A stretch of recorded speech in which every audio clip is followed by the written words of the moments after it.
ঠিক বয়সে বিয়ে না হলে কি হয়? সকাল থেকে একটা মেলোড্রামা শুরু করে দিয়েছে, তোর বিয়ে হবে না, তোর বিয়ে কবে হবে।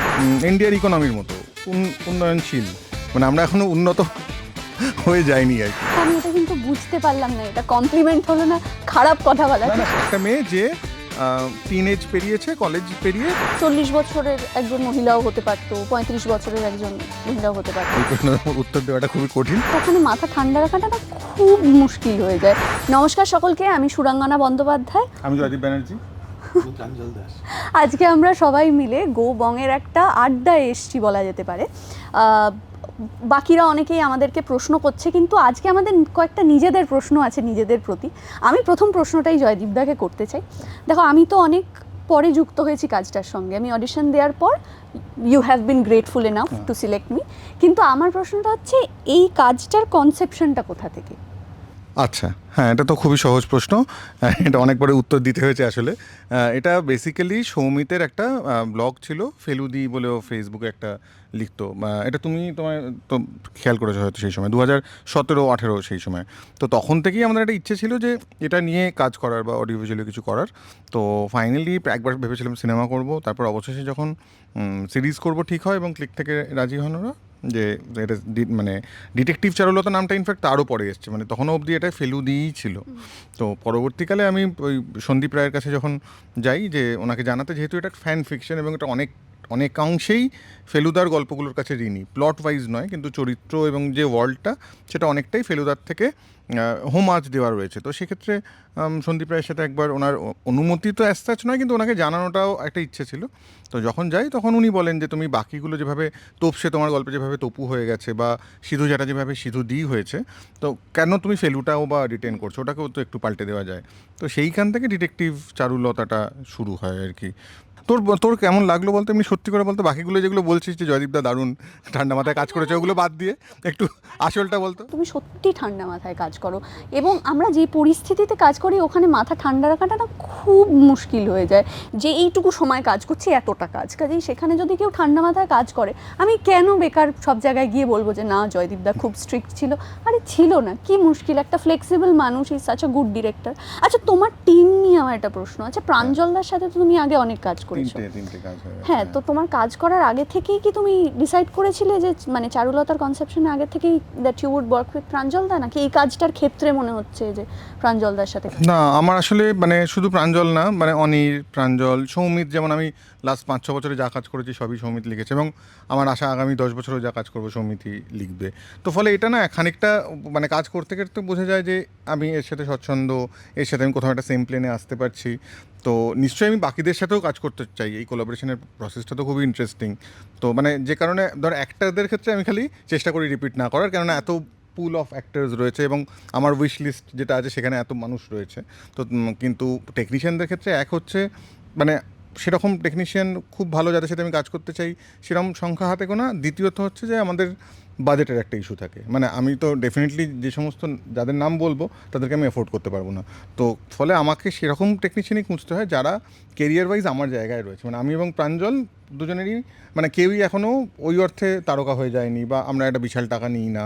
তো ফলে সবটা মিলিয়ে এবং আমাদের সেম প্লেনে আমরা চট করে আসতে পারি। সেম উইথ অনির, যে আমরা এখনও অবধি মানে কি বলবো, ইন্ডিয়ার ইকোনমির মতো উন্নয়নশীল, মানে আমরা এখনও উন্নত হয়ে যায়নি আর কি। তো ফলে আমার মনে হয় আমাদের একসাথে কাজ করতে সেই অর্থে সুবিধা হয় আর কি। আচ্ছা জয়দীপ, আরেকটা প্রশ্ন। না, তার আগে আমার তোকে একটা প্রশ্ন আছে। তুই একটা বল যে তুই কী করে করলি রে ক্যারেক্টারটা, মানে যখন তুই যে প্রথম অডিশনটা দিলি সেইখান থেকে আমি এটা সত্যি সব মানে আমি আগেও বলেছি যে সুরঙ্গনাকে নিয়ে অ্যাকচুয়ালি আমার কোনো ব্রিফ নেই, মানে আমি এই চরিত্রটার পেছনে গোটাটাই কৃতিত্বটা ওর, কেননা ও অডিশন থেকেই সেম জিনিসটাই করছে, সেটাই চারুলতা হয়ে আছে। আর সমস্ত রিভিউ তো সবাই বলছে যে সুরঙ্গনা খুব এফোর্টলেস। এবার সেই এফোর্টলেসটাও প্রথম দিন অডিশন থেকে, সেটা কি মানে তুই কীভাবে ক্যারেক্টার গ্রাফটা বানালি? পড়েছিলি তো একটা সিন। হ্যাঁ, কিন্তু প্রথমত তুমি যেটা বললে আমি এটা কিন্তু বুঝতে পারলাম না, এটা কমপ্লিমেন্ট হলো না খারাপ কথা বলা? সে হচ্ছে যেটা অডিশন করেছিল সেটাই করেছে, তারপরে আর ইন্ডিয়ান ইকোনমির মতো উন্নয়নশীল হয়নি ব্যাপারটা একই রকম। না, আমি বলছি যে এটার পেছনে মানে যেটা হয় না, একটা অভিনয়ের সাথে তার সাথে মিউজিক, তার সাথে ভিজুয়াল, সবটা মিলে একটা কিছু তৈরি হয় চরিত্র। কিন্তু সেটা অনেক সময় ফ্লোরে বেটার হয়, কো অ্যাক্টরের জন্য বেটার হয়। তোর ক্ষেত্রেও সেটা হয়েছে, কিছু কিছু সিন মানে যেটা মানে সেটা আলাদা করে স্পার্ক একটা বেরিয়ে আসছে। কিন্তু আমি বলছি মোস্টলি ক্যারেক্টার গ্রাফটা আর আমি সত্যি এটা জানতে চাই, তুই অডিশনের সময় একটা সিন পড়ে কি করে ক্যারেক্টারের একটা বানালি?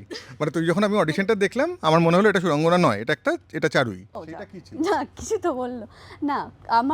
আমাকে তুমি যে দৃশ্যটা পাঠিয়েছিলে, আমি তো কোনো ক্যারেক্টার গ্রাফ পাইনি তখনও, আমি একটা ইন্ডিভিজুয়াল সিন পেয়েছিলাম যেটার আগাগোড়া কিচ্ছু আমি জানি না।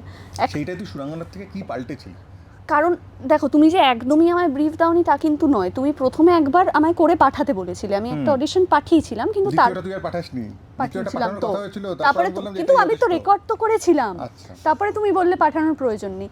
কিন্তু তুমি যে ব্রিফিংটা আমাকে দিয়েছিলে সেকেন্ড টাইম, আমি বলবো সেইটা কিছুটা হলেও সিরিজটা করার সময়, হ্যাঁ কোয়ার্কটা অ্যাড করার ব্যাপারটা। কিন্তু তুই প্রথম যখন কথাটা বললি সেটাই আমি, মানে আমার যেটা হয়েছিল, মানে আমি তোকে অডিশন যখন পাঠাতে বলেছিলাম তখনও I was in to mind, যেহেতু আমি তোকে ওপেনটি থেকে দেখছি এবং অন্য চরিত্রগুলো দেখেছি, তো তুই কি করবি সেটার একটা এক্সপেকটেশন ছিল আমার। কিন্তু এইটা তার থেকে একটা আলাদা তুই করেছিস, মানে যে সুরঙ্গনাটা আমি এক্সপেক্ট করছিলাম তার থেকে একটা আলাদা চারু হয়েছে। সেটা তো অফকোর্স কিছুটা মানে কনসিয়াসলি করা, কারণ যে মুহূর্তে আমি শুনেছি গোয়েন্দা চরিত্র, আমি তখনই মানে খুব কনফিউজড হয়েছি যে আমাকে গোয়েন্দা চরিত্র কেন দিচ্ছে। এবং সেটা তুই পুরোটা রিটেনও করেছিস। হ্যাঁ, আমি চেষ্টা করেছি অন্তত রিটেন করার। কিন্তু দেখো, আমার যেটা সব থেকে ভালো লেগেছে, তুমি মানে যে ব্রিফিংটা আমাকে দিয়েছো চরিত্র সম্বন্ধে, সেটা হচ্ছে যে মেয়েটা গোয়েন্দা, কিন্তু গোয়েন্দা মানে ও তো সুপার হিউম্যান নয়। পাশের বাড়ির মেয়ে। হ্যাঁ, পাশের বাড়ির মেয়ে। ও শুধু ওর মেধাটা এমন একটা জায়গায় যেখান থেকে ও গোয়েন্দা হয় আর কি। এবং ওর মধ্যে একটা অদ্ভুত এনার্জি আছে, এমন না যে সারাক্ষণ গম্ভীর হয়ে তাকিয়ে থাকে, একটা ফ্ল্যামবয়েন্স আছে, ভুল করে। আই থিঙ্ক সব থেকে ইম্পর্টেন্ট ব্রিফিং তো এটাই যে ও মেয়েটা ভুল করে, but at the same time ও গোয়েন্দা, ওর একটা কনফিডেন্স আছে, একটা অ্যারোগেন্স আছে, কিছুটা হলেও না কুচু মেয়েটা, সেই না কুচু হওয়ার জন্যই কিছু ভুল করে ফেলে আর কি, একটা শো অফ আছে, কম বয়সে যেটা শো অফ আছে, কাজেই সেইটা আমার খুব হেল্প করেছে। আরেকটা জিনিস আমার খুব হেল্প করেছে, যেটা আমি কয়েকটাকে বলেছি বোধহয়, সেটা হচ্ছে প্রাজ্ঞদা, আমাদের যিনি মার্শাল আর্টিস্ট এসেছিলেন আর কি, প্রাজ্ঞদা এখানেই অ্যাকশন সিকোয়েন্স করবার সময় বলেছিল যে তুমি ছেলেদের মতো করে হিট করার চেষ্টাই করো না, you are feminine and that is your power. আমি সেই ক্ষেত্রেই তোমার প্রশ্নটা করতে চাইছিলাম যে এটা তো বাকি আরও গোয়েন্দা অনেক চরিত্র আমরা দেখেছি যেগুলো পপুলার, তো ফেলুদা, ব্যোমকেশ অফকোর্স, কিন্তু সেটা ছাড়াও আমরা মহিলা চরিত্রও প্রচুর দেখেছি। How is Charulata different? কারণ আমার মনে হয়েছে এই ভালনারেবল সাইডটা is very different. So what do you have to say? চরিত্রের জার্নিটা আমার কাছে খুব ইম্পর্টেন্ট ছিল। তো যে একটা মেয়ে যে আদারওয়াইজ সাধারণ, মানে সে মানে বিশেষ কিছু মানে প্রচণ্ড ট্যালেন্টেড, বাকিদের থেকে অনেকটা এগিয়ে আছে তেমনটা নয়। মানে আমাদের এই সিরিজে যেটা হয় যে বহু ক্ষেত্রেই দর্শক চারুর থেকে দুধাপ এগিয়ে আছে, চারু তখনও যেটা জানে না দর্শক সেটা হয়তো ধরে ফেলছে বা জানিয়ে দেওয়া হচ্ছে। তো যে মেয়েটা আসলে এই স্ট্রাগলটার মধ্যে দিয়ে গিয়ে কী করে তার লক্ষ্যে পৌঁছচ্ছে এবং যাওয়ার পথে হোঁচট খাচ্ছে, ভুল করছে, ত্রুটি হচ্ছে, তার শো অফ হচ্ছে, সেটাও লোকের চোখে ধরা পড়ছে বা মেয়েটা খুব পাকা। তো আমি কোথাও গিয়ে চারুকে ওই ভালনারেবিলিটিটা, ওই হিউম্যানটা করতে চেয়েছিলাম, যে ওর ভুল করাটাও যাতে তাতেই ও বেশি প্রিয় হয়ে উঠবে লোকের। আমার এটা মনে হয়েছিল যে আমাদের গোয়েন্দাদের আমরা খালি অ্যাডমায়ার করি, যে কেননা তারা কোনো ভুল করে না, কিন্তু অ্যাট দ্য সেম টাইম আমি কখনোই ফেলুদার সাথে কানেক্ট করতে পারি না, কারণ আমি ফেলুদার থেকে বহুগুণে পিছিয়ে। আমি চেয়েছিলাম এক্ষেত্রে যেন দর্শক চারুর সাথে কানেক্ট করতে পারে আর কি, যে চারু তার দর্শকের থেকে খুব বেশি এগিয়ে নেই, মানে দর্শকও চাইলেই চারু হয়ে উঠতে পারবে আর কি। যে বোধটা বেসিক্যালি ছোটোবেলায় গল্পের বই পড়ার সময় আমি চাইতাম, যে একটু যাতে মনে হয় যে আমিও গোয়েন্দা হতে পারি। চারুলতা 40 বছরের একজন মহিলাও হতে পারতো, 35 বছরের একজন মহিলাও হতে পারতো, কিন্তু ওই যে অল্প বয়সী গোয়েন্দা, সেটা কি খুব কনসিয়াস ডিসিশন? হ্যাঁ, মানে কেননা এইটার একটা ব্যাপার হচ্ছে, যেহেতু ফ্যান ফিকশন, ফেলুদার গোয়েন্দাগিরি প্রথম গল্পে ফেলুদার বয়স 28, তো আমরাও চারু উইল বি অ্যারাউন্ড 25, এইটাই আমরা প্রথম থেকেই মাথায় এটা খুব ক্লিয়ার ছিল। মানে আমরা একটা মেয়ে যে টিনেজ পেরিয়েছে, কলেজ পেরিয়ে, তারপর এখনও কেরিয়ারে, মানে যেটা হয় 28-30-এর পর থেকে তো আমরা সর্টেড হয়ে যাই, আমরা কোনো একটা কেরিয়ারে পরিষ্কার পৌঁছে যাই। হ্যাঁ, তো আমি চারু এখনও সেই ফেজটায় পৌঁছায়নি, তো এখনও নিজেকে খুঁজছে, এই জায়গাটায় দেখতে চেয়েছিলাম ওকে। এটা একজন মহিলাকে বেস করে এবং তার সঙ্গে ডিটেকটিভও, কাজেই যেহেতু গল্পেও অনেকটা লেয়ার আছে, সেই লেয়ারটা মাথায় রেখে কি তুমি মিউজিকটা করেছো? হ্যাঁ, মানে সেটা আমার থেকেও বেশি জয়দীপ খুব বিরক্ত করছিল আর কি, বলে যে এটা ফ্যামিলি, আমি তর্ক করছিলাম যে তো ফ্যামিলি তো কী হয়েছে, মিউজিকের কোনো জেন্ডার হয় নাকি, সব বলে ম্যানেজ দেওয়ার চেষ্টা করছিলাম, কারণ আমি তার আগে কয়েকটা সাউন্ড নিয়ে ভাবছিলাম যে এরকম একটা কিছু করা যায় কি না, তো কেউ বাবা বলে যে না একটুখানি ফেমিনিন রাখো, ফেমিনিন রাখো। ফেমিনিন কোনটা কিন্তু আমিও জানি, ও জানে না। হ্যাঁ, মানে আমার মনে হতে হবে যে সাউন্ডটা গার্লি, ইটস সাউন্ডিং গার্লি, সেইটা হলে তবে আমি খুশি। এবার অন্য প্রজেক্টে কী হয়, আমি মানে শিক্ষিত ডিরেক্টর হলো তাকে বলতে পারে যে ইনস্ট্রুমেন্টটা বাজাচ্ছি অথবা এটা না না না আমাকে বলতে পারছে না কারণ আমি অশিক্ষিত। না না রাজা রানী রোমিওর সময়ও ওই গান নিয়ে খুঁতখুত করছিল কিছু শব্দ নিয়ে, তো আলটিমেটলি আমি ওকে কনভিন্স করিয়ে দিই, ভালো লাগে, এই দেখো তোমার কেমন লাগছে, আর ওর সামনে 2-3 জনকে শুনিয়ে দিই, তারা বলে ভালো লাগছে, ও কনভিন্সড হয়ে যায়। অলক্ষিতও তাই হয়েছিল, কয়েকটা সাউন্ড একটু ফেমিনিন চাইছে না, এটা ভালো হচ্ছে, এবারে দেখছি কিছুতেই হচ্ছে না, প্রথম থেকে ঠিক করে রেখেছে যে না আমি কনভিন্সড হবো না। তো এটা করার পর থেকে আমি যখন যেটা করলাম যে কিছু ইনস্ট্রুমেন্ট ইউজ করলাম, কিছু মানে কিছুই নেই, যে মেন যে আমাদের টাইটেল ট্র্যাকের যে মেন মেলোডিটা ডাং ডাং ডাং ডাং ডাং ডাং ডাং, ওই যে মেলোডিটা তো তৈরি করলাম, ওটা মানে কিছুই না, মানে আমরা তো জানি না কোনটা ফেমিনিন মিউজিক কোনটা মেল মিউজিক, যেটা শুনে আমি দেখছি সুরঙ্গনা অ্যাকশন করছে ভালো লাগছে দেখতে, মনে মনে ভাবছি সেটা আমি ওয়ার্কআউট করছি এইটা। এবং মেন শার্লকের থিম যেটা, এই দুখানা থিম আমি যখন করলাম একটু মেলোডিটা বাড়িয়ে, ওর তখন ভালো লাগলো, আমার তখন মনে হচ্ছে যাচ্ছে একটু যে ম্যাসকুইলিন থিমগুলো, তখন আমরা সেইগুলো সব হাজরার দিকে ঘোরালাম, যে ওই থিমগুলো আমাদের একটুখানি ম্যাসকুইলিন একটু এরকম হতে পারে। আমার একটা প্রশ্ন আছে দুজনকেই, সেটা হচ্ছে যে এই যে চারুর সাথে লস্করের একটা কেমিস্ট্রি, লস্করের সাথে সিধুদির, চারুর সাথে সিধুদির এবং তপুর সাথে চারুর, এই যে পুরো ব্যাপারটা, এটা তোর ফ্লোরে মানে যখন মানে অভিনয় করছিস, পাঠ করছিস, তখন কীরকমভাবে তুই ব্যাপারটা ডিল করেছিস কেমিস্ট্রিটা, আর তুমি বা তোমরা যখন লিখেছিলে তখন মাথায় কী ছিল, এবং যেটা মাথায় ছিল সেটাই কি আমরা দেখছি, নাকি তার কিছু ইম্প্রোভাইজেশন হয়েছে অন স্পট, সেটা একটু বলো। এটা হচ্ছে এটা মানে ইম্পর্টেন্ট ব্যাপার যে তপু আর চারুর কেমিস্ট্রিটা তো প্রথম থেকে আমাদের কাছে খুব ক্লিয়ার ছিল, তার কারণ আমরা ফেলুদার ফ্যান ফিকশন বানাচ্ছি, তো কোথাও দিদি এবং ভাইয়ের যেটা হয় সেটা সেটা কীরকম হবে সেটার একটা ধারণা আমাদের কাছে ছিল, তার কারণ মানে আমার সৌমিতের অনেক নিজের দিদি না থাকলেও অনেক দিদি আছে যাদের সাথেও খুব ক্লোজ, এবং আমার কোনো দিদি নেই, তার জন্য আমার খুব আক্ষেপ ছিল ছোটোবেলা থেকে, মানে আমার কোনো দিদি কেন নেই, তো ফলে মানে যাদের ছিল তাদেরকে আমি হিংসে করতাম, তো এরকম একটা দিদি যে মানে বন্ধুও হবে আবার শাসনও করবে, তো কোথাও গিয়ে সেটা তপুর মধ্যে থেকে মিটিয়ে নেওয়ার একটা চেষ্টা ছিল আর কি আমাদের। তো এবং তপু আর চারুর ব্যাপারটা হচ্ছে মানে কি বলবো, নিছক গোয়েন্দা এবং তার সাইড কিক, এইটা আমরা চাইনি একেবারেই, মানে ওরা আগে কিন্তু দিদি এবং ভাই, তারপরে ঘটনাচক্রে তপুর যেহেতু এখন কোনো কাজ নেই, ও কলেজ যে পড়ে এবং ক্লাস বাঙ্ক করার সুবিধা আছে এবং দিনে অনেকটা সময় ফাঁকা আছে, ও চারুকে অ্যাসিস্ট করছে, মানে ভবিষ্যতে এমনও হতে পারে যে তপু হয়তো অন্য কিছু পার্সিউ করতে পারে। এবং তপুর এই যে সমস্যাগুলো, মানে আজকের জেনজি বাচ্চাদের যে সমস্যা, ওর ফোকাসের অভাব, ওর অ্যাটেনশন ডেফিসিট রয়েছে, তো এই সব জিনিসগুলো তপুর মধ্যেও রয়েছে। এবং চারুও তো তপুর থেকে খুব বড় নয়, মানে চারু বড় জোর মিলেনিয়াল, তো একজন মিলেনিয়াল দিদি এবং জেনজি ভাই, তাদের মধ্যে কেমিস্ট্রিটা কীরকম হবে এটা তপুর ক্ষেত্রটায় তো মানে আমাদের ওটা আমরা অ্যাড্রেস করতে চেয়েছি। আর সিধুদির ক্ষেত্রে মজাটা হচ্ছে যে সিধু জ্যাঠার অনুপ্রেরণা খানিক বটেই, কিন্তু আমাদের তার সাথে সাথে মাইক্রোসফট হোমসটাও ছিল মাথায়, তো সিধুদি খানিকটা দুটোর মিশেল বলা যেতে পারে। এবং কিন্তু এর পাশাপাশি আমাদের গোটা গল্পটার মধ্যেই একটা বাঙালিয়ানা আছে, তো তো সেই জায়গায় সিধুদিও কিন্তু মানে দরকার পড়লে খুবই স্নেহশীল দিদি হয়ে ওঠে। এবং কোথাও গিয়ে না সিধুদি আমার মনে হয় যেটা, এটা মল্লিকা দিকে যখন ক্যারেক্টার নিয়ে আলোচনা হয়েছিল, আমার মনে হয়েছিল যে কোথাও গিয়ে সিধুদি আর চারু বোধহয় অল্টার ইগো, মানে সিধুদি নিজে যেগুলো করতে পারে না যেহেতু একটা সিস্টেমের মধ্যে রয়েছে, সেগুলো চারু সিস্টেমের বাইরে থেকে করে, সেগুলো ও ঝাড়ে খুবই, কিন্তু আসলে ওগুলো ও মজাই পায়, এটা আমার খানিকটা মনে হয়েছে। এবং মল্লিকা দি ওটা খুবই ভালো পুল অফ করেছে, যে স্নেহশীল দিদির যে জোনটা আর কি। আর লস্করটা হচ্ছে তো মানে এটা আমি দেখলাম কয়েকজন জটায়ু বলে ইন্টারপ্রেট করেছে, সেটাও অসুবিধা নেই, সেটাও ভালোই, কিন্তু আসলে এটা লেস্ট্রাড থেকে লস্করটা এসেছিল। কিন্তু আমি বলছি লস্করটা খাতায় কলমে যা ছিল, যখন সিদ্ধান্ত হলো যে অনুজয় করবে, এবং আমি তো মানে অনুজয় আমার প্রথম সিরিজের হিরো, তো অনুজয়ের সাথে কাজ করাটাই আমার কাছে একটা খুব মজার ব্যাপার, আমি চাই বারবার কাজ করতে। তো যখন এটা ঠিক হলো যে ও করবে, তখন থেকেই আমরা আলোচনা করছি যে আর কি অ্যাড করা যায়, চরিত্রটাকে কোথায় নিয়ে যাওয়া যায়। তো সেটা মানে তাতে আমার কোনো খুব একটা কৃতিত্ব নেই, বলে যে হ্যাঁ কর। তো ও যা করেছে সেগুলো সব ভালোই করেছে, তো তার ফলে আমার মনে হয় যেটা লেখা ছিল তার থেকে অনেকখানি এলিভেটেড হয়েছে ব্যাপারটা, মানে যখন স্ক্রিনে ফাইনালি দেখা যাচ্ছে। তোর কি মনে হয় বল?